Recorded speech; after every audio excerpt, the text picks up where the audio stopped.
భక్తుని చరణ రేణువు భజనకు అనుకూలము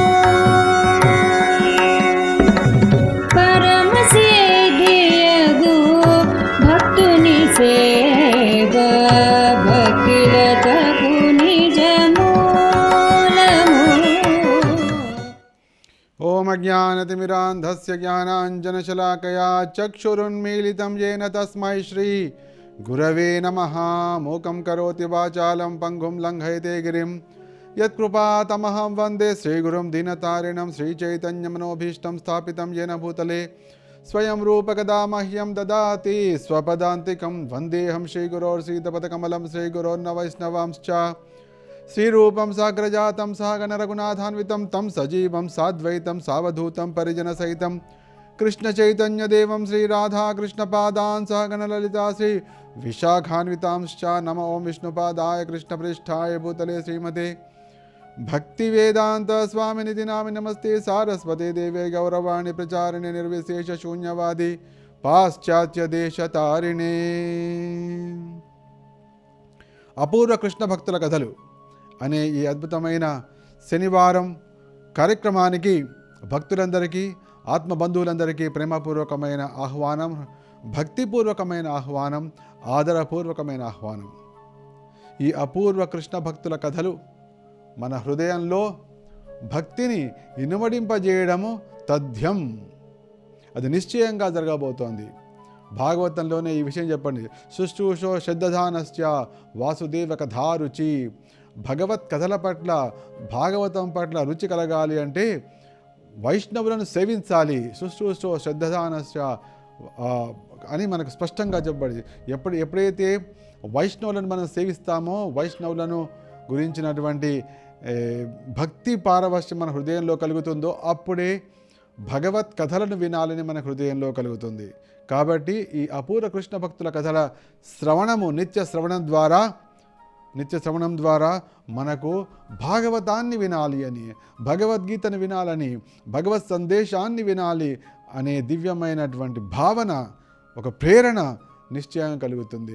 ఎప్పుడైతే ఆ విధంగా భగవత్ కథల పట్ల మనకు రుచి కలుగుతుందో, వాసుదేవ కథా రుచి కలుగుతుందో, అప్పుడు సమస్తమైనటువంటి అభద్రాలు జీవితంలో తొలగిపోతాయి, సమస్త దుఃఖాలు తొలగిపోతాయి, సంపూర్ణ ఆనందం అప్పుడు చేకూరుతుంది. అంటే దీన్ని బట్టి మనకేం తెలుస్తోంది? అది కృష్ణ భక్తుల కథలను వినడం ద్వారా, భక్తులను సేవించడం ద్వారానే మనకు పరమ గతి, పరమ ఆనందము, పరమ శాంతి ఇవి కలుగుతాయి.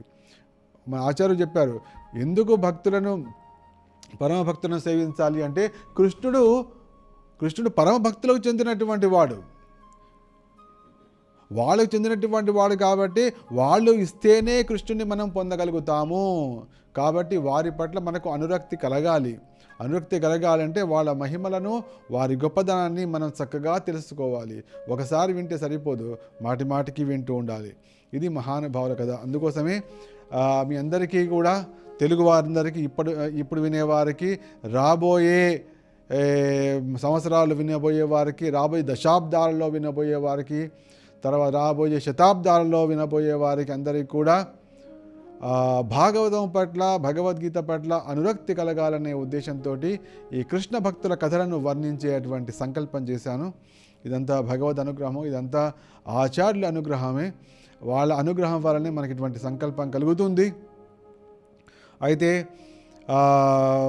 నేను మొదట్లో చెప్పిన విధంగా ఈ అపూర్వ కృష్ణ భక్తుల కథల్లో మొట్టమొదటిగా నేను ఎంచుకున్నది శ్రీ చైతన్య మహాప్రభు. ఈ చైతన్య మహాప్రభు కథని మనము అనేక వారాలు వినబోతున్నాము. ఇప్పటికే 3 భాగాలు విన్నాము. ఇప్పుడు మనం ఈరోజు 4వ భాగాన్ని మనం వినబోతున్నాము. ఇది చాలా చైతన్య మహాప్రభు కథ చాలా విస్తారమైనది. అనంత శేషుడైనా కూడా తన వేలాది నోళ్లతో ఎంత కీర్తించప్పటికీ కూడా ఆ కథ ఏనాటికి పూర్తి కాదు, ఆయన మహిమలు పూర్తి కావు అని చెప్పి ఆచార్యులు తమ చైతన్య భాగవతంలో, చైతన్య చరితామృతంలో వాళ్ళు విస్తారంగా వర్ణించారు. ఆయన ఏ విధంగా అయితే పక్షి తన యొక్క శక్తి, ఆ శక్తి అనుసారం తన రెక్కల యొక్క శక్తి అనుసారం అది ఆకాశంలో ఎగురుతుంటుంది. ఎక్కువ శక్తి ఉన్నవి చాలా పైకి ఎగురుతాయి, కొద్దిగా శక్తి ఉన్నాయి, కొంతవరకు ఎగురుతాయి. అదేవిధంగా మనకు ఇవ్వబడినటువంటి శక్తి అనుసారము చైతన్య మహాప్రభు మహిమను కీర్తిద్దాము, చైతన్య మహాప్రభు యొక్క కథను శ్రవణం చేద్దాం. ఎందుకంటే సాక్షాత్తుగా శ్రీకృష్ణుడే కలియుగంలో చైతన్య మహాప్రభు రూపంలో వచ్చారు. అందుకోసం శ్రీల ప్రభుపాదుల వారు కూడా భాగవతానికి భాష్యాన్ని రాస్తూ, భక్తివేదాంత భాష్యాన్ని రాస్తూ మొట్టమొదలు ఆయన చైతన్య మహాప్రభు కథనే వర్ణించారు. ఎందుకంటే ఈ కృష్ణ భక్తిని ప్రచారం చేయమని చెప్పి కృష్ణుడే స్వయంగా భక్తుని రూపంలో వచ్చి భక్తావతారం భక్తాఖ్యం నమామి భక్తశక్తికం, అటువంటి చైతన్య మహాప్రభు మనం గత 3 వారాలుగా వింటున్నాం. ఇప్పుడు 4వ వారంలోకి వచ్చాం. ఈ విధంగానే కొంతకాలం సాగుతుంది. తద్వారా మనకు హృదయంలో చైతన్య మహాప్రభు పట్ల దివ్యమైనటువంటి ఆదరము, భక్తి, అనురాగము ఇవన్నీ కూడా మనకు కలగబోతున్నాయి. ముఖ్యంగా ఇప్పుడు గౌర పూర్ణిమ కూడా రాబోతోంది త్వరలోనే. కాబట్టి ఆ గౌర పూర్ణిమ వచ్చే లోపల చైతన్య మహాప్రభు మహిమలని మనం విశదంగా వింటే మరింత ఉత్సాహంతో, భక్తితోటి, భక్తి ప్రపత్తులతోటి ఆ గౌర పూర్ణిమ ఉత్సవాన్ని మనం చక్కగా చేయగలుగుతాం, దానిలో భాగం పంచుకోగలుగుతాం. చైతన్య మహాప్రభు అందరికీ ఇచ్చిన దివ్యమైన సందేశం ఏమిటంటే ఆరాధ్యో భగవాన్ వ్రజేశ తనయా తద్ధామ బృందావనం రమ్యా కాజుపాసనా వ్రజవధు వర్గేనయా కల్పిత శ్రీమద్భాగవతం ప్రమాణమమలం ప్రేమ పుమార్థో మహాన్ శ్రీ చైతన్య మహాప్రభోర్మతమిదం తత్రాదరానాపరః. చైతన్య మహాప్రభు చెప్పినటువంటి దివ్యమైన సందేశం ఏమిటంటే బృందావన ధామంతో పాటుగా వ్రజేశతనుడైనటువంటి శ్రీకృష్ణుడే ఆరాధ్య దైవము.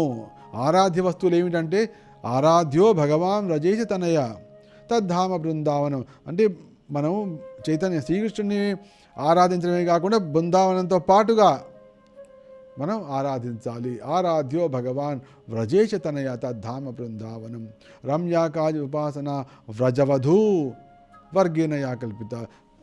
గోపికలు, వ్రజవధువులైనటువంటి గోపికలు ఏ భక్తి మార్గాన్ని వాళ్ళైతే ఎంచుకున్నారో, అంటే ఏంటి వాళ్ళది రాగానుగా, అంటే వారిది మధుర భక్తి మార్గము. ఆ మధుర భక్తి మార్గమే సర్వోత్కృష్టమైన భక్తి మార్గము అని చైతన్య మహాప్రభు తెలియజేస్తారు. తర్వాత విషయము శ్రీమద్భాగవతం ప్రమాణమమలం. ప్రమాణం ఏమిటి? ఏదైనా ఆధ్యాత్మిక విషయం కనుక చర్చ వస్తే, ఆధ్యాత్మిక విషయంలో చర్చనీయాంశం ఏదైనా ఉంటే భాగవతంలో ఏది చెప్పబడిందో అదే ప్రమాణమని స్వీకరించవలసి ఉంటుంది. ప్రేమ పుమార్థో మహాన్. మానవులకు పురుషార్థం ఏమిటి అంటే, మహోత్కృష్టమైన పురుషార్థం ఏమిటి అంటే ప్రేమ, భగవత్ ప్రేమయే. ధర్మార్థ కామమోక్షాలు చతుర్విధ ఫల పురుషార్థాలు ఉన్నాయి. కానీ నిజమైనటువంటి మహోత్కృష్టమైనటువంటి పురుషార్థం ఏమిది అంటే అది ప్రేమ పుమార్థో మహాన్, మహాపురుషార్థం అది. శ్రీ చైతన్య మహాప్రభోర్మతమిదం. శ్రీ చైతన్య మహాప్రభు యొక్క అభిప్రాయం ఇదే. కాబట్టి దీన్నే మేము స్వీకరిస్తాము, అన్యమైన దాన్ని మేము స్వీకరించము అని ఆచార్యులు ఈ విధంగా వర్ణించారు. అటువంటి చైతన్య మహాప్రభు యొక్క దివ్యగాథను మనం వింటున్నాం. ఈ కలియుగంలో సంకీర్తనోద్యమాన్ని ప్రారంభించినటువంటి ఇది మనం ఒకసారి నేను చెప్పినట్టుగానే ఏమిటంటే ఒక పెద్ద భవంతి ఉంటుంది. ఆ భవంతి తయారైపోయినప్పటికీ కూడా ఒక పెద్ద ఆయనను, ఒక దేశ ప్రధానినో లేకపోతే చీఫ్ మినిస్టర్నో ముఖ్యమంత్రినో పిలిచారు. కానీ ఆయనకు అపాయింట్మెంట్ ఇవ్వడానికి సమయం దొరకక కాలం గడిచిపోయినప్పుడు అది ఆ మొత్తం బిల్డింగ్ తయారైపోయినప్పటికీ కూడా అది ఆ విధంగానే ఉంటుంది. ఆయన వచ్చి దాని రిబ్బన్ కట్ చేయనంత వరకు ఆ బిల్డింగ్లోకి, ఆ భవంతిలోకి ఎవరు ప్రవేశించరు. అదేవిధంగానే సంకీర్తన అనేది కలియుగంలో నామ సంకీర్తనమే. హరే నామ ఇవ కేవలం. ఈ విషయము కలియుగ ప్రారంభంలోనే, ద్వాపరయుగం చివరిలోనే వ్యాసుల వారి చేత భాగవతంలో రాయబడింది, పురాణాల్లో కూడా చెప్పబడింది. కానీ ఆ యుగ అవతారి అయినటువంటి చైతన్య మహాప్రభు రానంత వరకు రానంత వరకు ఆ యుగ ధర్మము మాత్రం ప్రవర్తిల్లబడదు. కాబట్టి చైతన్య మహాప్రభు 500 సంవత్సరాల కింద వచ్చారు. వచ్చి ఆ యుగ ధర్మమైనటువంటి నామ సంకీర్తనను ఈ ప్రపంచంలో స్థాపించి తన యొక్క పేరు ప్రపంచంలోని అన్ని నగరాల్లో, గ్రామాల్లో వినిపించబడబోతోంది అని ఆయన స్పష్టంగా భవిష్యవాణి పలికారు. దాన్ని దేశమంతటా భక్తి సిద్ధాంత సరస్వతి ఠాకూర్ మహారాజులు ఆయన స్థాపన చేశారు, వ్యాపింపజేశారు. తర్వాత ఆయన ఉత్తమ శిష్యుడైనటువంటి భక్తి వేదాంత స్వామి శ్రీల ప్రభుపాదులు ఆయన ప్రపంచవ్యాప్తంగా శ్రీ చైతన్య మహాప్రభు సందేశాన్ని వ్యాప్తి చేశారు. ఈ విధంగా మనకు ప్రపంచమంతటా ఈ శ్రీ చైతన్యుల భక్తి, చైతన్య సందేశము చైతన్య చరితామృతం రూపంలో మనకు లభిస్తోంది. ఆ కథను మనం ఇప్పుడు వింటున్నాము. ఈ వారం కథను మనం కొనసాగిద్దాం. చైతన్య మహాప్రభు వివాహం గురించినటువంటి విషయాన్ని మనం గత వారం విన్నాము. ఈ వారంలో చైతన్య మహాప్రభు చేసినటువంటి 2 అద్భుతమైన లీలలను మనం వినబోతున్నాము. ఒకటి కోలావేచ శ్రీధర్ అని చెప్పి ఒక పరమ వైష్ణవుడు ఉండేవాడు నవద్వీపంలో. అతనికి సంబంధించినటువంటి కథను మనం ఇవాళ వినబోతున్నాము. ఈ కోలావేచ శ్రీధర్కి అంటే నిమాయికి చాలా ఇష్టం. ఆయన ఎంతటి మహనీయుడు అంటే ఉత్తమ వైష్ణవుడు. తన దగ్గర తాళినంత ధనం లేకపోయినప్పటికీ, తను అతి దరిద్రుడైనప్పటికీ కూడా భక్తిని మాత్రం అతడు ఎప్పుడు వదిలిపెట్టలేదు, భగవన్నామాన్ని ఎప్పుడు వదిలిపెట్టలేదు. తను సంపాదించిన ధనంలో 50% గంగాదేవి పూజకు అర్పించడాన్ని అతడు ఎప్పుడూ మానలేదు. అతడు చేసే పని ఏమంటే ఆ గంగానది ఒడ్డునే అంటే గంగకు పూలు అర్పించడానికి కొన్ని దొప్పలు కావాల్సి వస్తుంది, నైవేద్యం పెట్టడానికి అరటిపళ్ళు కావాల్సి వస్తుంది. ఇటువంటి దొప్పలు అమ్ముతూ ఉండేవాడు. ఎందుకంటే అందరూ కూడా గంగానది పూజ అంటే ఒక దొప్ప తీసుకుని ఆ దొప్పలో దీపం పెట్టి పూలు పెట్టి ఆ గంగాదేవికి సమర్పిస్తూ ఉండేవారు. ఆ విధంగా అందరూ వస్తున్న సమయంలో అతడు అరిటాకులతోటి, తర్వాత అరిటాకులతోనే కాకుండా అరటి బోధే ఉంటుంది, దాంతో తయారు చేసినటువంటి దొప్పలు అమ్ముతుండేవాడు. ఆ అంటే చాలా తక్కువ ధరకి అమ్ముతుండేవాడు. ఆ వచ్చిన ఆదాయంలోనే 50% అతడు గంగాదేవి పూజకి వినియోగిస్తుండేవాడు. అంతటి పరమభక్తుడు. ఎప్పుడూ కూడా తన ఆర్థిక పరిస్థితి గురించి అతడు బాధపడలేదు, భగవంతుని ప్రార్థించలేదు. కేవలము తనకు ఆ భగవత్ సంపద, భగవద్భక్తి లభించింది అని మాత్రమే అతడు ఆనందంగా ఉండేవాడు. ఆనందంగా ఉండి తన చిన్నపాటి వ్యాపారం చేసుకునేవాడు, దానిలో ధర్మపరంగా ఉండేవాడు. అన్నిటికంటే మహోన్నతంగా భక్తి కార్యక్రమాన్ని కూడా కొనసాగిస్తుండేవాడు. అయితే చైతన్య మహాప్రభుకి ఈ కోలావేచ శ్రీధర్ అంటే చాలా ఇష్టం. అందుకోసం ప్రతిరోజు గంగానదికి వచ్చినప్పుడు ఆ కోలావేచ శ్రీధర్ ఇంటికి కూడా వెళ్తుండేవాడు. పక్కనే ఉండేది ఇల్లు. ఆ కోలావేచ శ్రీధర్ ఇంటికి కూడా వెళ్తుండేవాడు. తర్వాత అతనితో చాలాసేపు మాట్లాడడం, అతని దగ్గర ఏదో ఒకటి తినాలి, ఒక అరటిపండు తినడమో, అరటిపండు ముక్క తినడమో ఏదో ఒకటి చేస్తుండేవాడు. అంటే ఏంటి, ఆ విధంగా చైతన్య మహాప్రభు ఆ కోలావేచ శ్రీధర్కి వెళ్ళి అతన్ని ప్రతిరోజు అనుగ్రహిస్తుండేవాడు. ఆ విధంగా సాగుతుండేది. అతనికి ఉన్నటువంటి భక్తి చూసి చైతన్య మహాప్రభు చాలా ఆనందంగా ఉండేది, ఆనందం కలిగిస్తూ ఉండేది. ఒకసారి నిమాయ్ ఆ కోలావేచ శ్రీధర్ ఇంటికి వెళ్ళి ఒక మాట అన్నాడు. శ్రీధర, నువ్వు చూస్తే చాలా బీదగా కనిపిస్తావు, అసలు అన్నం తింటున్నావా లేదా, ఆహారం తీసుకుంటున్నావా లేదా అని అనిపిస్తూ ఉంటుంది. అసలు నీ దగ్గర తినడానికి కూడా ఉందా లేదా అది కూడా అనిపిస్తుంటుంది.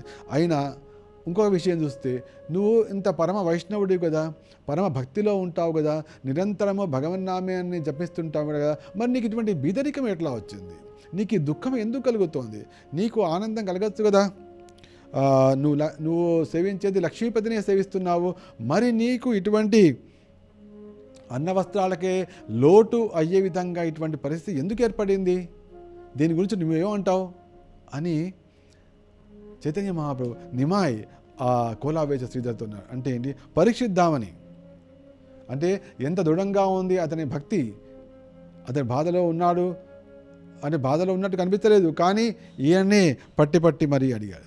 అనగానే ఆ కోలవేసి అన్నాడు, స్వామి నేనేం ఆకలితో నకనక ఆడట్లేదు, నా కడుపు ఏం మాడట్లేదు, నేను బాగానే తింటున్నాను. బట్టలు కూడా కట్టుకుంటున్నా కదా, కనిపిస్తున్నాయి నీకు, మీకు కనిపిస్తోంది. నేను బట్టలు వేసుకున్నాను అంటే నేను మంచి బట్టలు వేసుకోకపోవచ్చు, కానీ నా శరీరం అయితే కప్పబడుతుంది కదా. కాబట్టి మీరు ఈ విషయంలో ఎటువంటి బాధ పొందవలసిన అవసరం లేదు అన్నప్పుడు నియమన్నాడు. మళ్ళీ ఆ మాట ఇంకా పెంచాను. కరెక్ట్, నువ్వు బట్టలు వేసుకున్నావు కరెక్టే, కానీ ఇవన్నీ చిరిగిపోయి ఉన్నాయి, బట్టలు మాసిపోయి ఉన్నాయి, చిరిగిపోయి ఉన్నాయి. అది కాకుండా మీ ఇంట్లో బియ్యం లేవని కూడా నాకు తెలుసు, ఇవన్నీ ఉన్నాయి. నీకు ఈ బయట వాళ్ళు చూడు, బయట వాళ్ళేమో చండీదేవిని పూజిస్తున్నారు, కాళికాదేవిని పూజిస్తున్నారు, వాళ్ళకేమో సమస్త సుఖభోగాలు ఉన్నాయి. నువ్వేమో భగవన్నామాన్ని పూజిస్తున్నావు, భగవంతుని పూజిస్తున్నావు, నీకేమో అన్నవస్త్రాలకే లోటుగా ఉంది. దీని గురించి నువ్వేమంటావు, నీకేం అనిపించట్లేదా అని మరీ గుచ్చి అడగడం మొదలుపెట్టారు. అప్పుడు కోలావేత శ్రీధర్ అన్నాడు అనమాట, స్వామి మీరు అన్నమాట బాగానే ఉంది, కానీ ఈ జగత్తులో అందరి జీవితాలు ఒక రకం వంటివే. రాజు అనేవాడు పెద్ద భవంతిలో ఉండొచ్చు, సంపత్తుల మధ్య ఉండవచ్చు, పక్షులు ఉంటాయి, పక్షులేమో చిన్న గూటిలో ఒదిగి ఉంటాయి. కానీ అన్నిటికీ ఏంటి, జీవనం గడపడమే దానికి అవసరం. వారు చేసినటువంటి పురాతన పుణ్య కర్మ ఫలంగా రకరకాల జీవన స్థితులు ఏర్పడుతుంటాయి. ఇవన్నీ కూడా భగవంతుడి ద్వారానే ఇవ్వబడతాయి. ఈ జీవితం యొక్క ముఖ్య ప్రయోజనం ఏమిటి? ముఖ్య ప్రయోజనం భగవంతుని సేవ. భగవంతుని సేవ అది భగవన్ నిర్ణయం ప్రకారం వస్తుంది. కాబట్టి ఇక నా విషయానికి సంబంధించినంత వరకు వస్తే, నేను మాత్రం నాకు లభించిన దానితో నేను సంతృప్తి చెంది ఉన్నాను. నాకు ఎటువంటి కోరికలు లేవు, నాకు ఎటువంటి బాధ కూడా లేదు అని ఆ కోలావేచ శ్రీధర్ చాలా ధైర్యంగా, చాలా నమ్మకంగా పలికాడు. అనగానే వెంటనే నిమాయి ఒక వేళాకోళం చేయడం మొదలుపెట్టాడు. దీన్ని బట్టి నాకు అర్థమవుతోంది, నువ్వు బయటికి ఈ విధంగా దారిద్ర్యంతో అనిపిస్తున్నావు, కానీ లోపల మాత్రం నీ దగ్గర ఒక గుప్త నిధి ఉన్నట్టే ఉంది. నువ్వు లోపల దాగి మంచి రోజు పంచభక్ష పరవణాలు భోజనం చేస్తున్నట్టు అనిపిస్తోంది. కాబట్టే ఇంత ఏంది లేనట్టుగా అనిపించినా కూడా నేను ఎంత సంతోషంగా ఉన్నావు ఎందుకు అంటే, నువ్వు లోపల ఏదో చేస్తున్నావు, నువ్వు చక్కగా పంచభక్ష పరమాలు తింటున్నావు, ఏదో నీకు పెద్ద గుప్త నిధి ఉంది. నువ్వు ఈ విధంగా ఎంతకాలం మోసం చేస్తావు జనులు, నీ మోసాన్ని నేను బయట పెడతా, అప్పుడు నువ్వు అని అనగానే అని వేళాకోళంగా మాట్లాడ మొదలుపెట్టాడు. అప్పుడు ఈ కోలావే శ్రీధర్ కూడా కొంచెం అలాగా అయితే కావాలంటే మీరే వెళ్ళి చూడండి లోపలికి, ఏం లేదు మా ఇంట్లో, మీరే వెళ్ళి చూడండి లోపలికి అన్నాడు. అన్నప్పుడు నిమాయన, ఇవాళ నిన్ను వదిలిపెట్టేదే లేదు, అసలు నీ రహస్యం ఏముంది విషయాన్ని మొత్తం కనుక్కుంటాను అని చెప్పి ఆయన అన్నాడు. అని ఇంకోటి, ఇంతకీ నువ్వు చేసే వ్యాపారం ఏంటి అంటే అన్నీ ఆయనకు తెలుసు, నిమాయికి అన్నీ తెలుసు. అయినా కూడా ఏం కావాలి, నువ్వేం చేస్తుంటావు చెప్పు అంటే, స్వామి మీకు తెలియంది ఏముంది, నేను ఈ అరటి బోదలతోటి ఈ దుప్పల్లా చేస్తుంటాను, అరటాకులతో దుప్పలు చేస్తుంటాను, ఇవే అమ్ముతుంటా, అరటిపళ్ళు అమ్ముతుంటా, ఇవే కదా అనగా. అంతేకాకుండా అప్పుడు అనగానే చైతన్య మహాప్రభు అన్నాడు, ఓకే నీ రహస్యం నాకేం అక్కర్లేదు, ఇవాళకి మాత్రం ఈ అరటిపళ్ళు ఈ దొప్పలు ఇవి చాలు అని చెప్పి ఆయన అన్నారు. అని వాటిని తీసుకుని వచ్చేస్తారు. ఈ విధంగా అయితే అప్పుడు అన్నాడు అనమాట, ఇది కోలావేసి ఇదంతా ఈ నిమాయితోటి, ఈ నిమాయి ఈ విధంగానే వేళాకోళం చేస్తుంటాడు, కాబట్టి ఇవాళకి తొందరగా పంపించేస్తే నయం అనుకుని, మీకేం కావాలి చెప్పండి అంటే, నాకు దొప్ప కావాలంటే దొప్పలు ఇచ్చి పంపించేశాడు. అయితే నిమాయి రోజు వచ్చి తనకిష్టమైనది తీసుకోవడం అనేది కోలావేచ శ్రీధర్కి చాలా ఇష్టమైన విషయం. ఎప్పుడు వస్తారా, ఎప్పుడు వచ్చి తన నుంచి తనతో వేళాకోళం చేస్తారా, ఎప్పుడు తన నుండి తీసుకుంటారా అని అనిపిస్తుండేది. ఒకరోజు అదేవిధంగా నిమాయి మళ్ళీ వచ్చాడు. ఇవాళ మాత్రం చాలా గంభీరంగా ఉన్నాడు. గంభీరంగా ఉండి ఏమన్నా అంటే, శ్రీధర నేనెవరో నీకు తెలుసా? గంభీరంగా అడిగా. ఏమిటి, ఎప్పుడు వేళాకాలంగా ఉండేటువంటి నిమాయ్ ఇవాళ ఇంత గంభీరంగా అడుగుతున్నాడు అనిపించింది. శ్రీధర నేనెవరో నీకు తెలుసా? అనగానే శ్రీధరుడు కూడా తెలుసు, నువ్వు విష్ణు అంశ సంభూతుడమైనటువంటి బ్రాహ్మణుడివి అని గంభీరంగా జవాబిచ్చాడు. కాదు, నేను గోపాలుణ్ణి.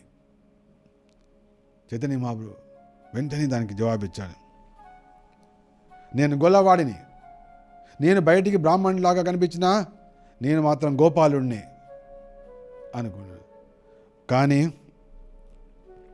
నిమాయి ఆ విధంగా పలికినప్పుడు దాన్ని అంగీకరించనట్టుగా ఈ కోలావేశ శ్రీధర్ నవ్వాడు.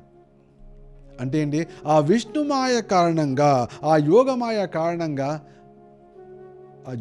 కారణంగా ఆ కోలావేశ శ్రీధరికి కూడా తెలియకుండా పోయింది చైతన్య మహాప్రభు యొక్క అసలు విషయం ఏమిటి.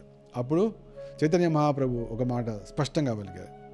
పలికి ఆ దానికి స్పందన కోసం కూడా ఎదురు చూడకుండా వెనక్కి వెళ్ళిపోయారు. ఏమన్నా అంటే, శ్రీధర, నువ్వు ప్రతిరోజు ఈ గంగానదిని పూజిస్తున్నావు కదా, ఈ గంగానదికి మూల కారణం నేనే, నా పాదాల నుంచే ఈ గంగానది వచ్చింది అని చెప్పి వెళ్ళిపోయారు. అంతే. ఇటువంటి దివ్యమైనటువంటి, అంటే తను చెబుతూ, అంటే అందరికీ కూడా చైతన్య మహాప్రభు తన యొక్క దివ్య స్వరూపాన్ని తెలియజేస్తారు. అంటే తన ఆంతరంగికులకు మాత్రమే తెలియజేస్తారు. ఈ విధంగా కోలావేశ శ్రీధర్ తోటి చాలా సన్నిహిత సంబంధాలు ఉండేవి.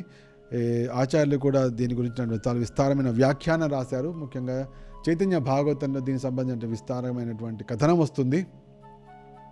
ఏ విధంగా భక్తులు తాము అన్నపానీయాలకి, తన అన్న వస్త్రాలకి కష్టపడుతున్నప్పటికీ వాటిని పట్టించుకోకుండా, మనకి ఇటువంటి కథ మనకు భాగవతంలో కూడా కనిపిస్తుంది.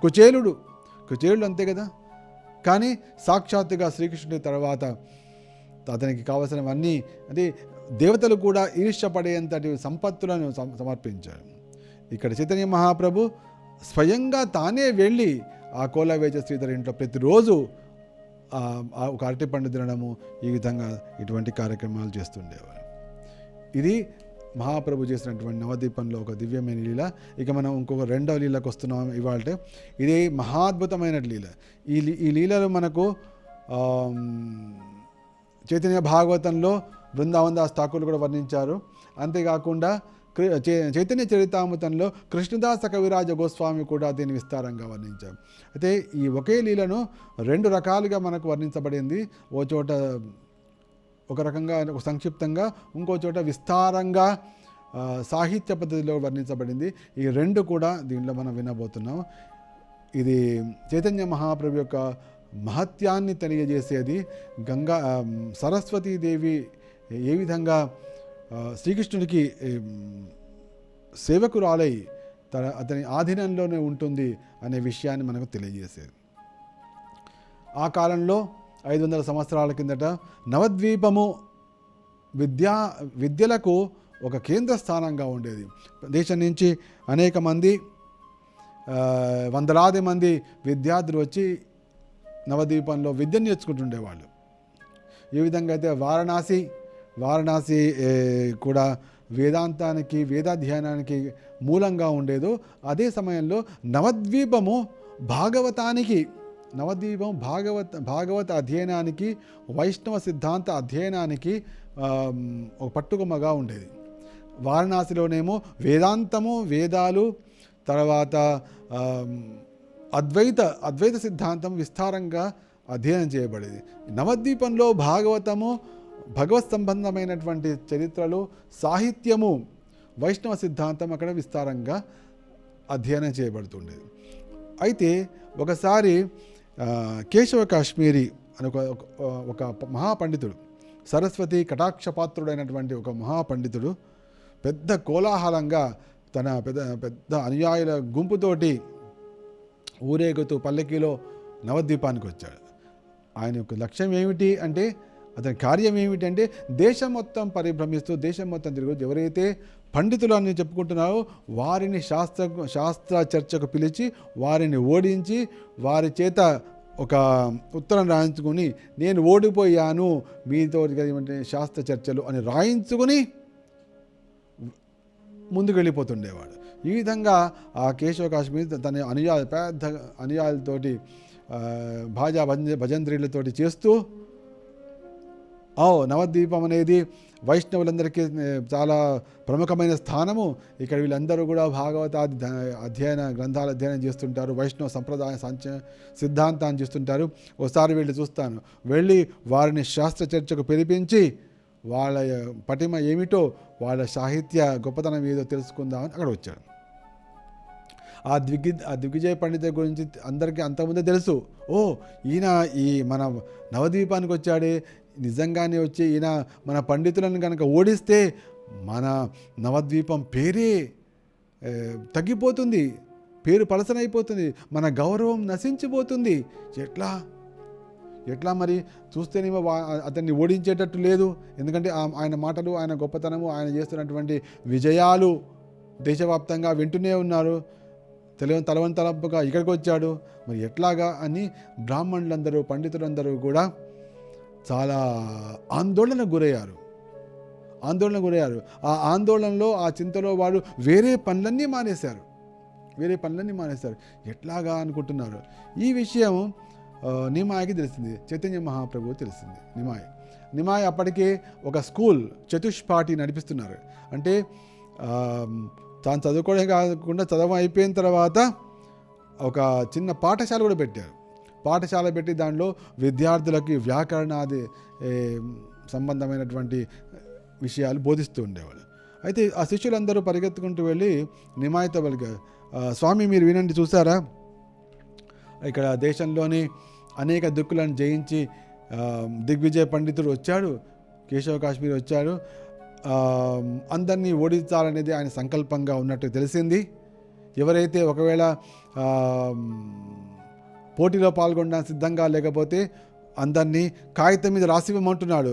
అంటే మేము మీతో శాస్త్ర చర్చలో పాల్గొనలేము, కాబట్టి మమ్మల్ని క్షమించండి, మీరే గెలిచారు, మేము ఓడిపోయాము అన్న విధంగా మీరు రాసి ఇవ్వమని అంటున్నాడు. కాబట్టి ఇప్పుడు అందరూ చాలా చింతతో ఉన్నారు అని చైతన్య మహాప్రభుతోటి నిమాయ్తోటి ఆ శిష్యులు పలికారు. అప్పుడు నిమాయ్ పండితుడు, ఆయన పేరే నిమాయ్ పండిత్.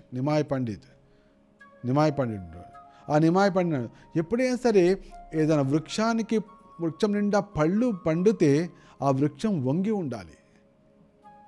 వృక్షం ఎప్పుడు గొప్పగా ఇట్లా, ఆ వృక్షం ఇట్లా వంగిపోయి ఉంటుంది, దాని నిండా పండ్లు వచ్చాయి కాబట్టి.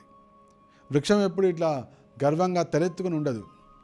ఈ సంగతి తెలియక, ఈ ప్రకృతి రహస్యాన్ని తెలియక పూర్వం బాణాసురుడు, తర్వాత నరకాసురుడు, రావణుడు వంటి వాడు తమకు కలిగినటువంటి గొప్పతనానికి గర్వించి విచ్చలవిడిగా ప్రవర్తించారు.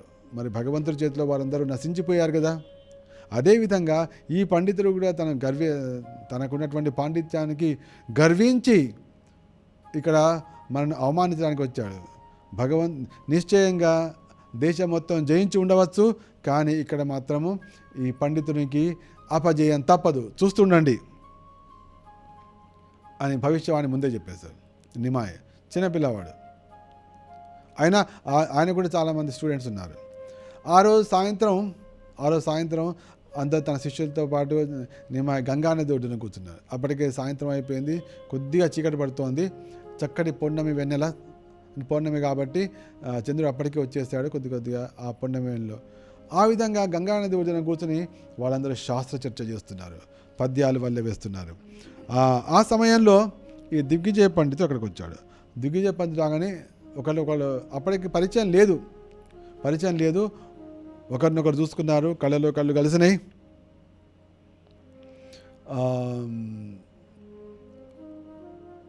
పరిచయం లేకపోయినప్పుడు కూడా కొత్త వ్యక్తి కాబట్టి, ఆ పండితుడిలాగా చాలామంది చుట్టూ ఉన్నారు కాబట్టి ఇతడే దిగ్విజయ పండితుడు అయి ఉంటాడు అని చైతన్య మహాప్రభు నిమాయ్ పండితుడికి అనిపించింది. అదేవిధంగా ఆ దిగ్విజయ పండితుడు కూడా ఈ పిల్లవాడు చూస్తే చాలా తేజో సంపన్నంగా అనిపిస్తున్నాడు, పది కాకుండా స్టూడెంట్స్ అందరూ, విద్యార్థులందరూ చుట్టుపక్కల ఉన్నారు, కాబట్టి నిమాయ్ పండితుడు కూడా ఇతడే అయి ఉండొచ్చు అని ఇద్దరికి అనిపించింది. ఎప్పుడు కూడా ఈ దిగ్విజయ పండితుడు చాలా ధైర్యంగా ఉండేవాడు. కానీ అనుకోకుండా ఎప్పుడైతే నిమాయ్ పండితుడు చాలో ఒక రకమైనటువంటి జంకు తన హృదయంలో ప్రవేశించింది. జంకుతున్న ప్రవేశం. అందుకోసం అందరూ పెద్దవాళ్ళు ఉంటారన్నమాట, భయం కలిగింది అంటే సగం అపజయం కలిగినట్టే, నిర్భయంగా ఉన్నావు అంటే సగం జయం సాధించినట్లే. సో ఇక్కడ ఆ నిమాయ పండితుడు చూడగానే కలిగినటువంటి జంకుతోటి సగం ఓడిపోయినట్టే అన్నాడు. అప్పుడు నిమాయ మాటలో కలుపుతూ, అయ్యా మీరు మహాపండితుడని విన్నాము, మీరు మహాపండితున్నారు కాబట్టి మీ నోటి ద్వారా ఈ గంగానది, ఇక్కడ గంగానది ఉండి మీరు మహాపండితులు ఉన్నారు ఈ ఇద్దరు కూడా, కాబట్టి మీ నోటి ద్వారా ఈ గంగా స్తుతిని మేము కనుక వినగలిగితే అది మా జీవితమే ధన్యమవుతుంది కదండి. కాబట్టి మీరు కొన్ని గంగను వర్ణించే కొన్ని శ్లోకాలు చెప్తారా అని నిమాయ పండితుడు దిగ్విజయ పండితుడు అనగానే కాస్త ఇతనికి ధైర్యం వచ్చింది. వచ్చి అప్పటికప్పుడే ఆసువుగా కొన్ని శ్లోకాలు చెప్పేశాడు. గంగా అనే శ్లోకం అని చెప్పి ఆ శ్లోకాలు వింటుంటే అసలు ఏం పలుకుతున్నారో ఎవరికి ఆ శిష్యులకైతే ఏది అర్థం కాలేదు. శిష్యులకు ఏది అర్థం కాదు. అమ్మో ఈతని యొక్క ఈ కవితా ధోరణి వాక్ పటిమ చూస్తే ఇతడు సామాన్య మానవుడు కాదు, దైవాంశ సంభూతుడే, ఇది మానవ మాత్రం సాధ్యపడదు అని వాళ్ళందరికీ అనిపించింది. అప్పుడు నిమాయ పండితుడు అన్నాడు, స్వామి అయ్యా మీరు మీ కవితా పటిమ ఎంత గొప్పగా ఉందంటే ఇది మీకు తప్ప ఇంకెవరికి అర్థమయ్యే అవకాశం లేదు, ఇది మీకు తప్ప వేరే ఎవరికి ఇంకొకరికి అర్థమయ్యే అవకాశం లేదు. కాబట్టి దీన్నే మీరు ఒక శ్లోకాన్ని వివరించి చెప్పండి, తద్వారా మాకు మీరు ఇన్ని శ్లోకాలు చెప్పారు, ఈ అన్ని శ్లోకాలు మాకు వివరణ చెప్పడానికి మన సమయం లభించదు, కాబట్టి ఒక శ్లోకానికైనా మీరు కొద్దిగా వివరణ ఇస్తే మేము విని ఆనందిస్తాం, మీ కవితా పటిమను విని మేము ఆనందిస్తాము అన్నప్పుడు ఆ దిగ్విజయ పండితుడికి ఉత్సాహం వచ్చి ఒక శ్లోకాన్ని తీసి దాన్ని చక్కగా వివరణ ఇచ్చాడు. అయితే ఆ విధంగా వివరణను ఇవ్వగానే నిమాయ పండితుడు దాంట్లో కొన్ని దోషాలను ఎత్తి చూపించాడు. చూడండి ఈ శ్లోకంలో దోషాలు ఇట్లాగా ఉన్నాయని కొన్ని దోషాలు ఉన్నాయి. ఆ దోషాలు అది చూడగానే ఆ దిగ్విజయ పండితుడు ఆశ్చర్యపోయాడు. ఏమిటి ఇంత చిన్నపిల్లవాడు అంటే అతని దృష్టిలో చిన్నపిల్లవాడే మరి ఇతడు అదే కాకుండా ఇప్పుడిప్పుడు అందరి కొద్దిగా వ్యాకరణం చెప్తున్నాడు, అటువంటి పిల్లవాడు నా కవితలో దోషాన్ని పట్టడం ఏంటి, అతనికి మతి పోయినట్టు అనిపించింది. అందుకోసం ఎటువంటి సమాధానం చెప్పలేకపోయిన సమయంలో నిమాయ పండితం అంటే పర్వాలేదు అండి, దాంట్లో దోషాలున్నా పర్వాలేదు, వాటిని పక్క పెట్టేసి ఇంకో శ్లోకం చెప్పండి, ఇంకోటి ఏదైనా ఈసారి కొద్దిగా సావధానులే మంచి ఇంకో శ్లోకం చెప్పండి అన్నాడు. అప్పటిదాకా ఆసువుగా అనేక శ్లోకాలు చెప్పినటువంటి దిగ్విజయ పండితుడి నోటిలోంచి ఒక్క శ్లోకం కూడా రాలేదు. అప్పుడు ఏమిటి ఆలోచిస్తున్నాడు, ఏదో అంటే జరిగింది ఏదో జరిగిపోయింది, మళ్ళీ కొత్తగా ఒక ఫ్రెష్గా శ్లోకం చెప్దాం అనుకుంటున్నాడు. కానీ నోటిలోంచి మాట రాలేదు, గొంతు పెగలట్లేదు, అతని బుద్ధి పని చేయట్లేదు. ఏమిటి నా బుద్ధి పని చేయట్లేదు, నా స్ఫురణకు ఒక్క శ్లోకమే రావట్లేదు అని అనుకున్నాడు. అయినప్పటికీ అతని పరిస్థితి అర్థమైంది, నిమాయ పండితుడు అతని పరిస్థితి అర్థమైంది. ఇంతలోపల శిష్యులు కూడా కొద్దిగా గొడవ చేయడం మొదలుపెట్టి ఇప్పటికే చీకటి అయిపోయిందండి, వెళ్దామండి అయ్యా గారు వెళ్దాం అని వాళ్ళందరూ అంటున్నారు. అప్పుడు నిమాయ పండితుడు, దిగ్విజయ పండిత ఇప్పటికీ చాలా రాత్రి అయిపోయింది, మీరు కూడా బాగా అలసిపోయినట్టున్నారు, కాబట్టి ఇంటికి వెళ్ళి రాత్రి కొద్దిగా సావధానంగా శాస్త్ర అధ్యయనం చేసి మళ్ళీ వెనక్కు రండి, రేపు వచ్చిన తర్వాత నేను మళ్ళీ కొన్ని ప్రశ్నలు అడుగుతాను అని నిమాయ చెప్పి పంపించేశాడు.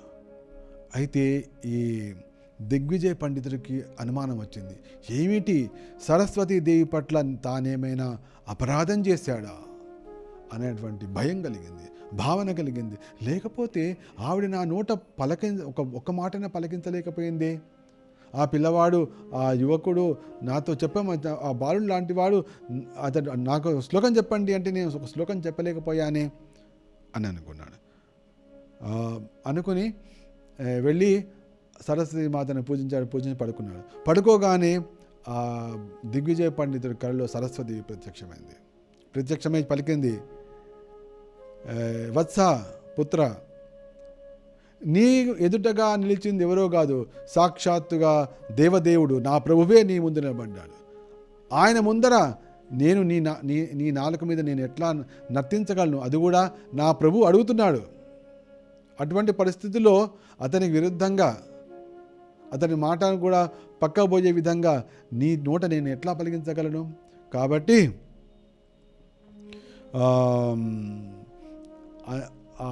నిమాయి పండితుడు ఎవరో కాదు, సాక్షాత్తుగా భగవంతుడు, నాకు ప్రభువు. కాబట్టి ఆయనను నువ్వు ఓడించే ప్రసక్తే లేదు. వెంటనే వెళ్ళి ఆయన పాదాక్రాంతుడు కావడమే ఏకైక ఆదేశము నాది, అదే నీకు శ్రేయస్సును కలిగిస్తుంది అని చెప్పి అనగానే కళ చెదిరిపోయింది. ఈ లోపల తెల్లవారిపోయింది. లేచాడు, లేచి పరిగెత్తుకుంటూ వెళ్ళిపోయి నేరుగా నిమాయి పండితుడి ఇంటికి వెళ్ళి సాష్టాంగ దండ ప్రణామాలు చేశాడు, కాళ్ళు పట్టుకున్నాడు. నిమాయి పండితుడు ఆశ్చర్యపడు, ఏమిటి దిగ్విజయ పండితుడా మీరా, ఏమిటి ఇట్లా కాళ్ళ మీద పడుతున్నారు ఏమిటి? మీరు మహాపండితుడు, మీరేమో మహాపండితుడు, నేనేమో సామాన్య బాలకుణ్ణి అనగానే అప్పుడు ప్రభు మీరు సాక్షాత్తుగా నారాయణుడు. ఈ సంగతి నాకు ఇప్పుడు అర్థమైంది. నాకు రాత్రి సరస్వతి మాత చెప్పినప్పుడే ఈ విషయం నాకు అర్థమైంది. అయినా కూడా మీ చేతిలో ఓడిపోవడం కూడా నాకు పెద్ద వరదానమే. ఎందుకంటే సాక్షాత్తుగా మీరు భగవంతుడు. నేను సర్వత్రా ప్రయాణించి ఎంతమందినో ఓడించాను, కానీ మీ ముందు రాగానే నా బుద్ధి మొత్తం వికలమైపోయింది. కాబట్టి ఎందుకంటే మీరే సరస్వతి మాత కూడా ప్రభువు. కాబట్టి ఈ విషయం నాకు ఆ దేవియే చెప్పింది. స్వామి నా అజ్ఞానాన్ని నశింపజేయండి, నా హృదయంలో ఎటువంటి గర్వము రాకుండా కాపాడండి. నాపై కృష్ణానుగ్రహాన్ని కురిపించండి, మీరు తప్ప నాకు అన్యాశ్రయము లేనే లేదు అని ఆ దిగ్విజయ పండితుడు కాళ్ళ వేళబడ్డాడు. అప్పుడు నిమాయి పండితుడు దాన్ని పలుకుతూ, నిజంగా నీకు సరస్వతీదేవి సంపూర్ణ అనుగ్రహం ఉంది, నీ నాలుక మీద ఆవిడ నిలబడింది కాబట్టి నువ్వు ఇంత మహాపండితుడు అయ్యావు. తర్వాత గంగాది మీద ఆసువుగా నువ్వు ఎన్ని శ్లోకాలు చెప్పావు, నిజంగా అది నీ మహిమే. కానీ ఒక సంగతి గుర్తుంచుకో, అదేమిటి అంటే ఈ జగత్తులో ఏదో విజయాలు సాధించడమే జీవితం యొక్క లక్ష్యం కాదు. మహాపాండిత్యాన్ని పొంది అందరినీ ఓడించడమే జీవిత లక్ష్యం కాదు. ఆ మహాపాండిత్యం ద్వారా భగవత్ సేవను చేయగలుగుతున్నామా, భగవత్ సేవలో ప్రవేశించగలుగుతున్నామా అనేది చాలా ముఖ్యమైన విషయం. ఎందుకంటే పాండిత్యాన్ని కానీ ఐశ్వర్యాన్ని కానీ ఎవరు వెంట తీసుకుని పోడు. మరణం తర్వాత ఆ పాండిత్యము ఆ ఐశ్వర్యము ఇక్కడే వదిలిపెట్టిపోవాల్సి వస్తుంది. అందుకోసమే ఆత్మదర్శులైన వారు, నిజమైన పండితులు పరిణామశీలమైన దాన్ని విడిచిపెట్టి ఏదైతే సనాతనమై ఉంటుందో దాన్నే పెట్టుకుంటా, అదే భక్తి యోగము.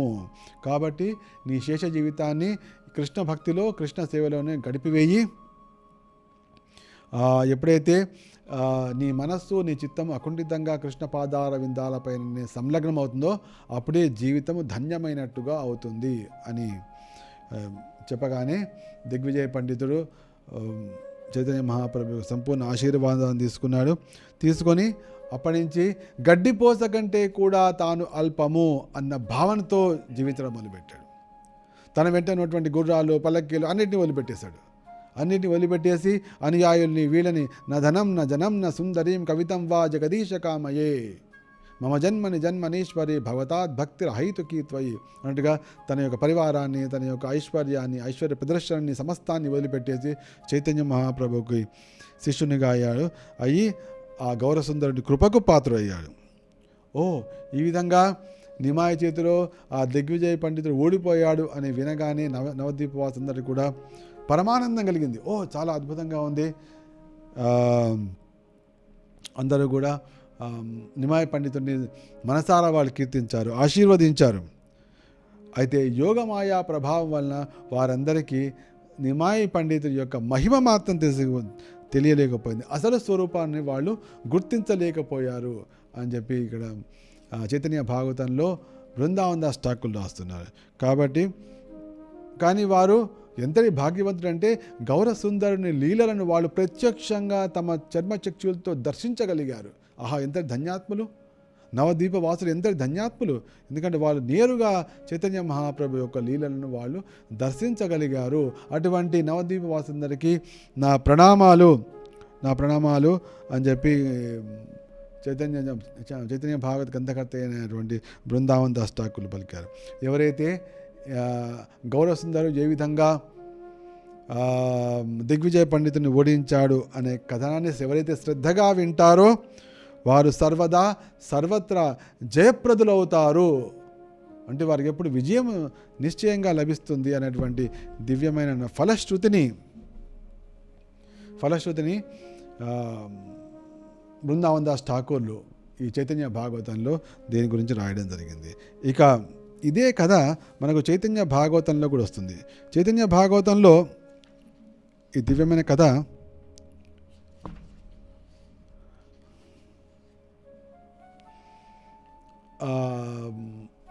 ఇంకాస్త అంటే వారి మధ్య జరిగినటువంటి చర్చ ఏమిటి అని దాని గురించినటువంటి విస్తారమైన కథనం మనకు వస్తుంది. సందర్భం మాత్రం అంతా ఒకటే.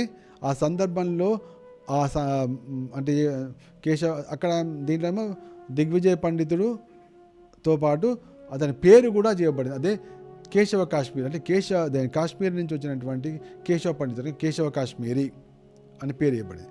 ఆ కేశవ కాశ్మీరి మొత్తానికి వచ్చాడు.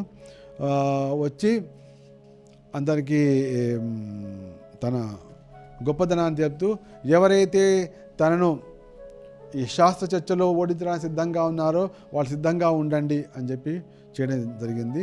నవద్వీపవాసులందరికీ చాలా భయం వేసింది.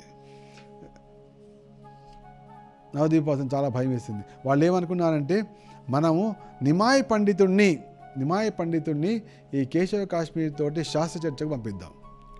ఒకవేళ నిమాయి గనక ఓడిపోతే పిల్లవాడు కదండి, పిల్లవాడు ఓడిపోయాడు అని మనం చెప్పుకోవచ్చు.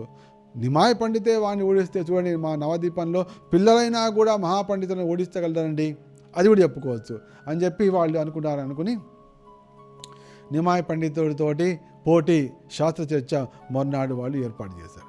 అయితే ఆ మొన్నాటి కంటే ముందర రోజు రాత్రి పౌర్ణమి నాడైంది. అక్కడ అదే నిమాయి పండితుడు తన శిష్యులతో కలిసి శాస్త్ర చర్చ చేస్తున్నారు. ఇక్కడ గంగా నది ఒడ్డున. అప్పటికే కొద్దిగా చీకటి పడింది, నిండు పున్నమి వెళ్ళన. అయితే అప్పుడు ఈ కేశవ కాశ్మీరి అక్కడికి వచ్చాడు. వచ్చి చూడగానే గుర్తుపట్టి అగౌరవంగా మాట్లాడాడు.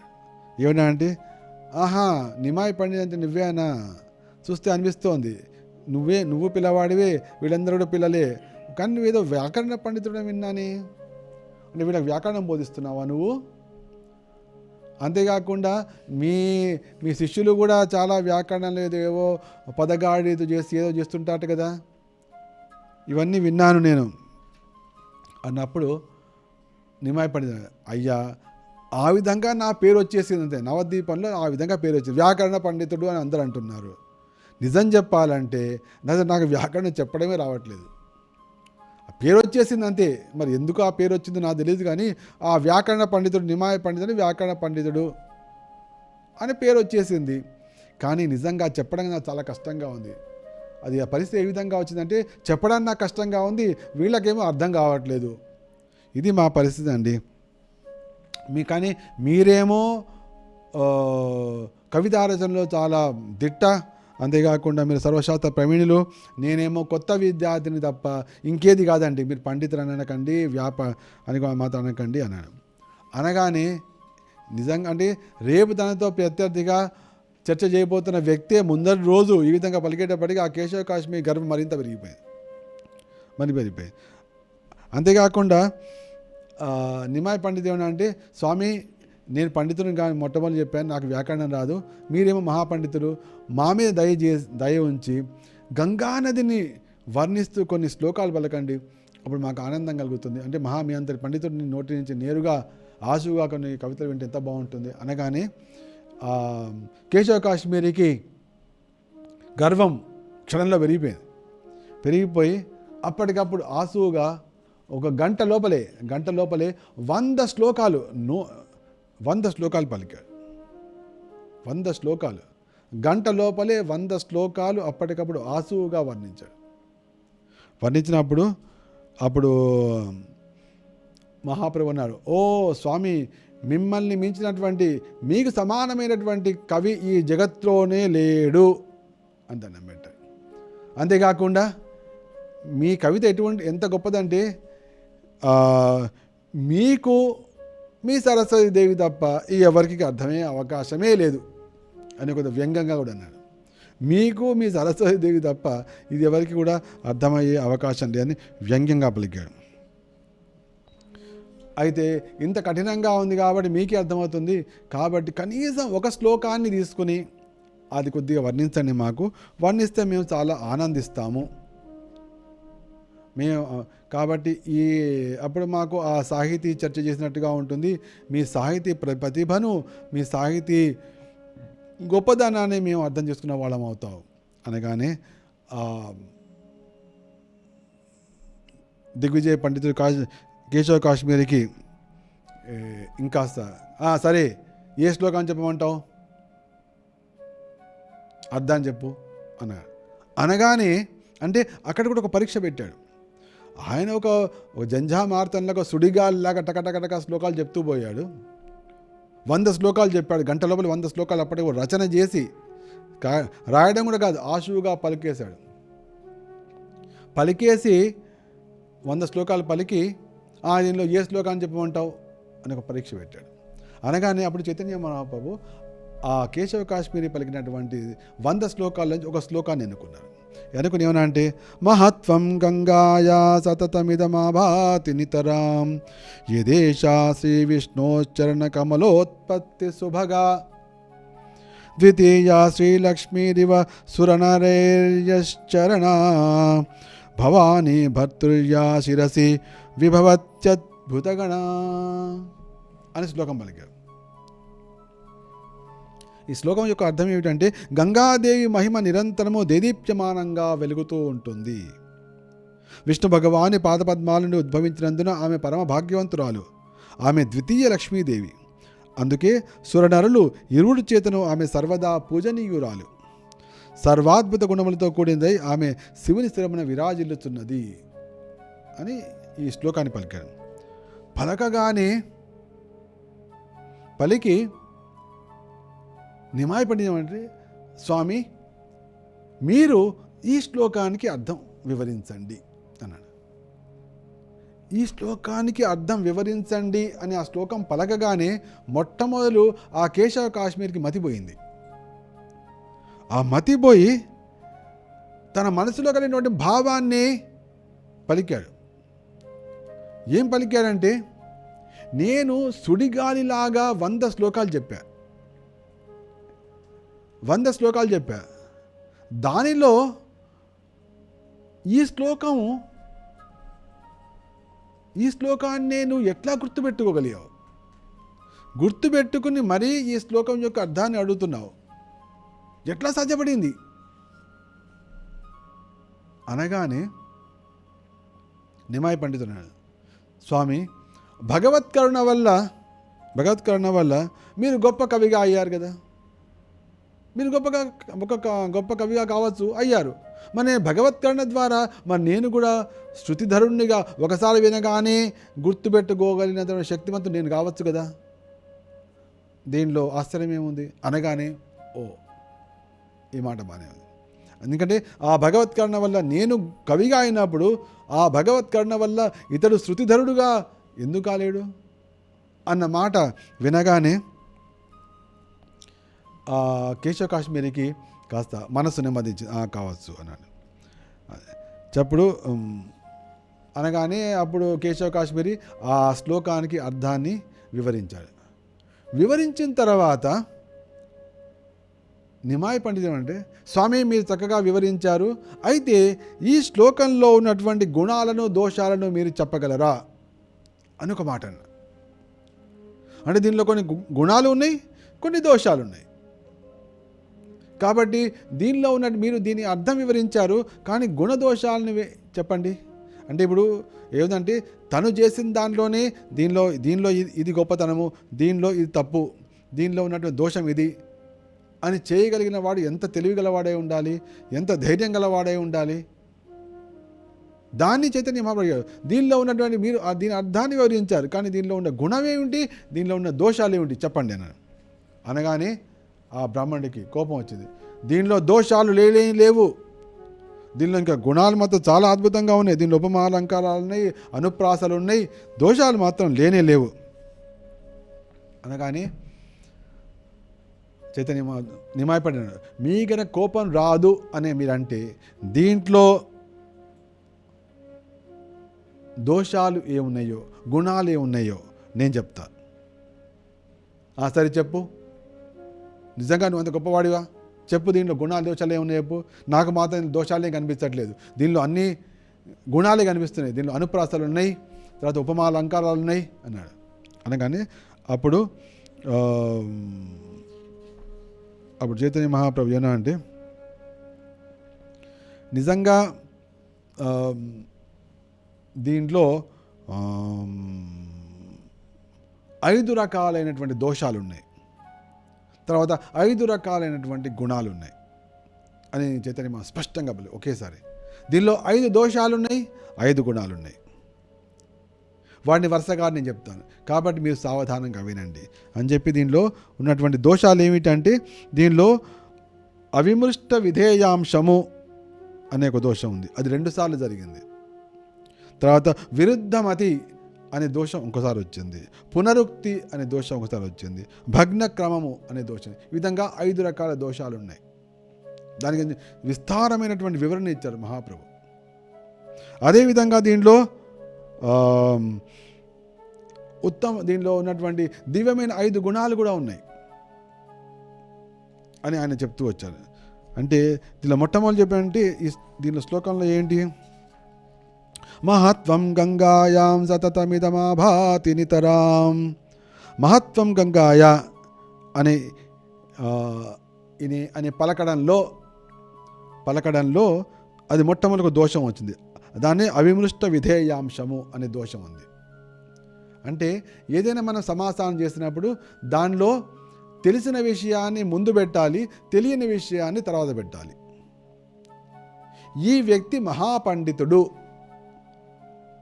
ఇప్పుడు మనం ఒక వ్యక్తిని చూసినప్పుడు నాకు వ్యక్తి కనిపిస్తాడు తప్ప అతనిలోని పాండిత్యము కానీ అతనిలో ఉండే పండితుడు మనకు కనిపిస్తాడు. కాబట్టి మనకు తెలిసిన విషయం ఏమిటి, వ్యక్తి అనేది తెలిసిన విషయము. పండితుడు అనేది తర్వాత చర్చించినప్పుడు, అతనితో మాట్లాడినప్పుడు, అతని యొక్క గొప్పదనాన్ని తెలుసుకున్నప్పుడు అతను పండితుడు తెలుస్తుంది. కాబట్టి ఈ పండితుడు వ్యక్తి అనేది తప్పవుతుంది, ఈ వ్యక్తి పండితుడు అనేది కరెక్ట్ అవుతుంది. మహత్వం గంగాయాం. ఇప్పుడు గంగాదేవి అని గంగ మనకు తెలుసు, మహిమ మనకు తెలియకపోవచ్చు. సామాన్యుడికి ఒక నదిలాగా అనిపిస్తుంటుంది, నది కనిపిస్తుంటుంది, ఆ గంగా అనే పేరు కూడా తెలియచ్చు, కానీ ఆ మహిమ మహానుభావులు చెప్పినప్పుడే చేస్తుంది. కాబట్టి మహత్వం గంగాయాం అనేది కరెక్ట్ కాదు. ఎందుకంటే మహత్వం అనేది తెలియని విషయము, గంగా అనేది తెలిసిన విషయం. కాబట్టి తెలిసిన విషయాన్ని ముందు పెట్టాలి, తెలియని విషయాన్ని తర్వాత పలకాలి. దీన్ని కనుక ఉల్టా చేస్తే దానికి ఉన్నటువంటి దోషం ఏమంటే అవిమృష్ట విధేయాంశము. కాబట్టి ఈ దోషంతో ఈ శ్లోకం ప్రారంభమైంది. మహత్వం గంగాయాం సతతమిదమాభాతి ఇతరాం. ఇక్కడ కూడా ఇదం ఆభాతి నితరాం అనే విషయంలో కూడా ఇదే దోషం వచ్చింది అని చెప్పారు. ఇది మొట్టమొదటి వచ్చినటువంటి దోషం. నెక్స్ట్ తర్వాత ఉండే అంటే విరుద్ధమతి అనేది ఇంకొక దోషం వచ్చింది. దాని తర్వాత ఇదే ఈ ద్వితీయ శ్రీలక్ష్మి అనే పదం కూడా వచ్చింది. ఈ ద్వితీయ శ్రీలక్ష్మి, లక్ష్మీదేవి గురించి మనకు తెలుసు, కానీ ద్వితీయ అనేది తెలియని విషయం. కాబట్టి అక్కడ కూడా అవిధేయాంశము అని మొత్తం వచ్చింది. తర్వాత ఇక విరుద్ధమతి అంటే ఈ శ్లోకంలో ఉన్నటువంటి 3వ దోషం ఏంటి, విరుద్ధమతి. దీనిలో భవానీ భర్తుర్యా శిరసి విభవత్యద్భుత గుణ.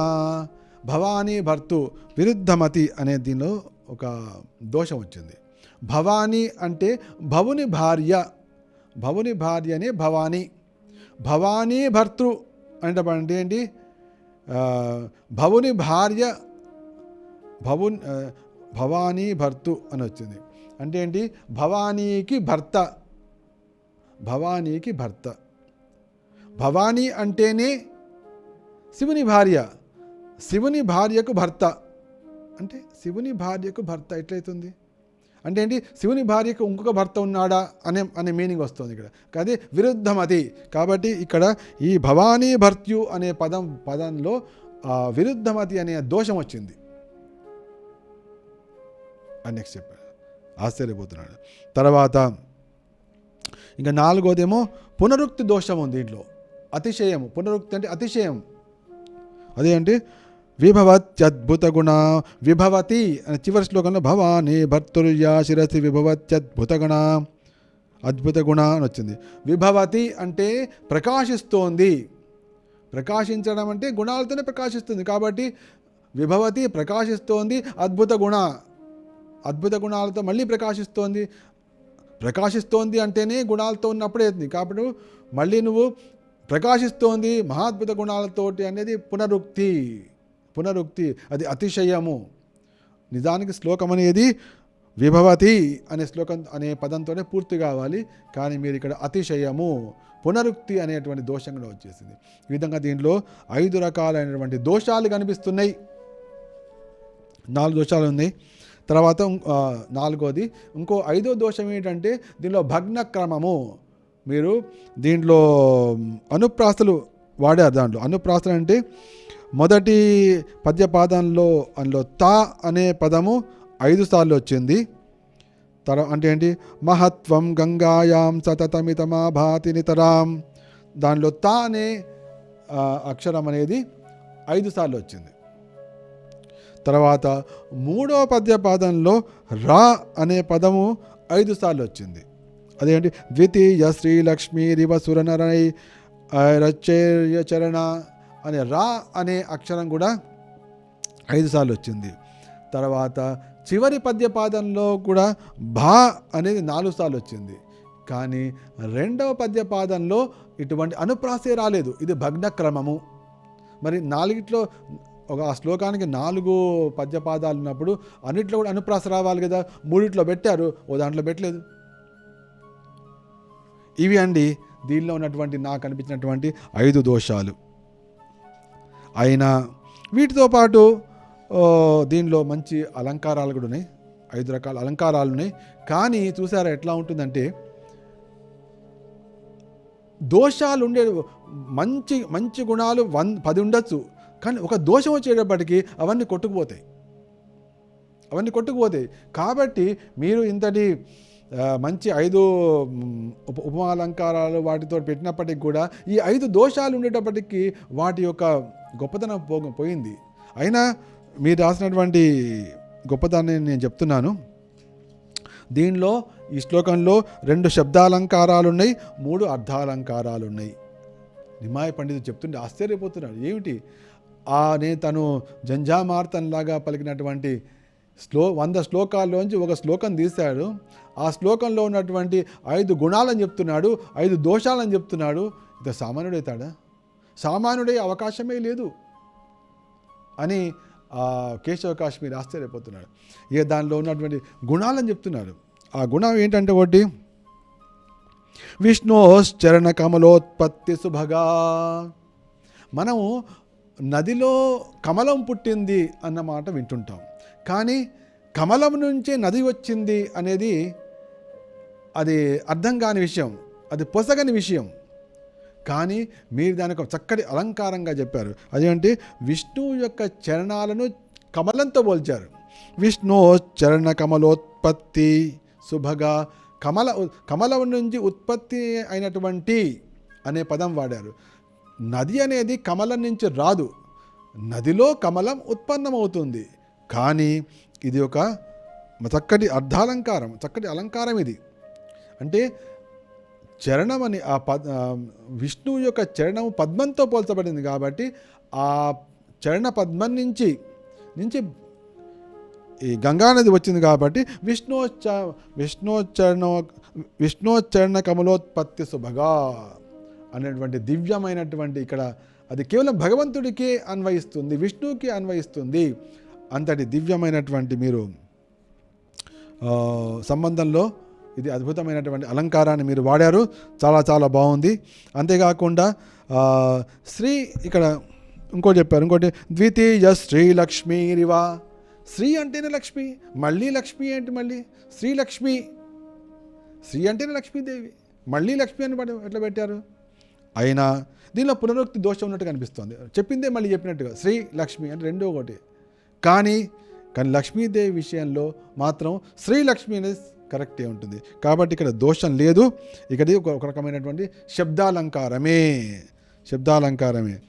అని ఈ విధంగా పలికి నిజంగా చెప్పాలంటే కేశవ కాశ్మీరి గారు, ఇది నేను స్థూలంగా చూసాను అంతే. స్థూలంగా చూడగానే నాకు దీనిలో 5 దోషాలు కనిపించినాయి. నిజంగా కనుక నేను లోతుగా వెళ్తే అనంతమైన దోషాలు కనిపిస్తాయి. అనగానే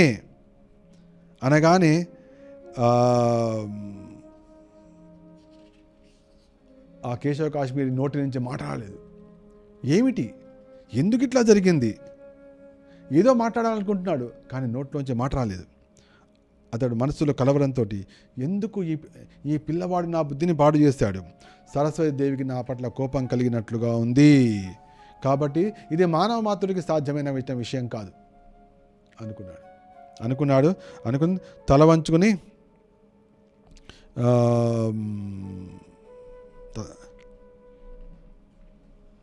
కళ వంచుకున్నాడు. దాని గురించి అంటే చాలా చర్చ కూడా వచ్చిన తర్వాత ఇంటికి వెళ్ళిపోయాడు. ఇంటికి వెళ్ళిపోయిన తర్వాత రాత్రి కలలో సరస్వతీదేవి ప్రత్యక్షమై చెప్పింది, ఎందుకు నన్ను ఆ పిల్లవాడి ముందర నన్ను ఓడింపజేశావు, నన్ను పరాభవానికి ఎందుకు గురి చేశావు అని చెప్పి ప్రశ్నించాడు.